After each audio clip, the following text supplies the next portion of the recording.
I'm Matthew Ryder. I'm a QC at Matrix Chambers. What does Black History Month mean to you? I think Black History Month is a period where you get to reflect on what British history is through a Black lens, through the sense of Black achievement, Black excellence, Black resilience. So you get to kind of understand British history through the lens of the Black experience. And that means it's not Black History Month just for Black people, although it's an important part of our culture and heritage. Black History Month is sort of a British moment in which to understand Black people's contribution and how Black people have contributed to the British story. So that's what it means to me. And what do you think is the most significant Black history event of your lifetime? That's really difficult because it depends on the context. I think in terms of Black Britain, probably the campaign in relation to the murder of Stephen Lawrence is the most significant event in my lifetime in terms of how that changed British society and how that changed the relationship of British society with Black people. So I would say the campaign and the fight by Stephen Lawrence's parents is the most significant thing in my experience. How did that event impact you? So firstly, I was a young man in my 20s at the time. And so as a result, it was very significant for me personally. All of us realized it could have been any one of us who was in Stephen's position. And we were all familiar with the kind of violence and the kind of racist violence that existed in some parts of London. So I think for everybody in the Black community, it was very significant.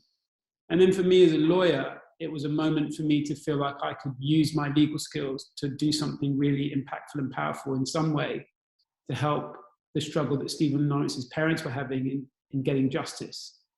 And so for me, it was very much a moment where I almost felt that the call went up for all of us who had any skills that could be useful to help, whether you're in the media, whether you're in the arts, and certainly for those of us as lawyers.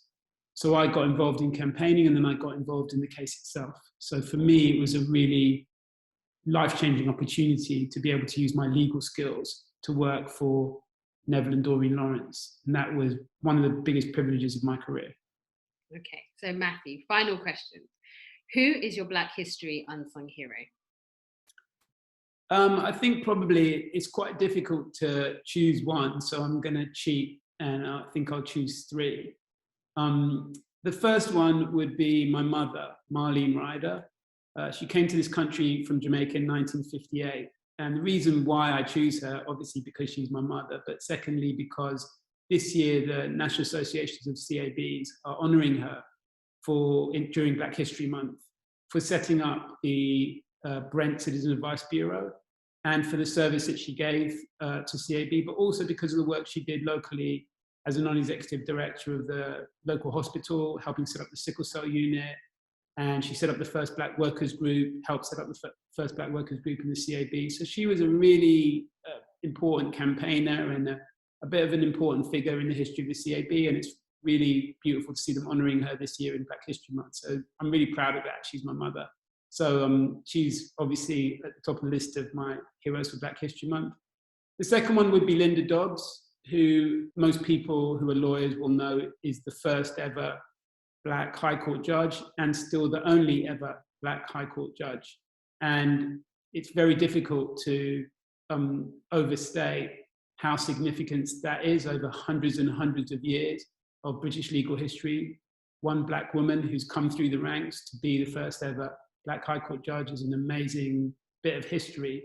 And I think we can't speak about it enough. She's also a wonderful person who does a lot to try and help Black people within the legal community. And so I think Linda always deserves a mention at Black History Month. And I think the third person would be James Somerset. And most people are saying, I might have heard that name. James Somerset was the person who was enslaved and who was the subject of the case, the famous case Somerset and Stewart in the 18th century, where the decision of Lord Mansfield to set him free and not allow his owner to assert rights over him after he'd escaped was the beginning of the end of slavery in relation to Britain, but also had much wider implications. Now, not only do we not learn very much about that case, and I think everybody should learn about that case in law school and as part of their law degree, but also when you go deeper into the case, you realize that James Somerset is not the passive victim being helped by all the lawyers that he's almost always portrayed to be.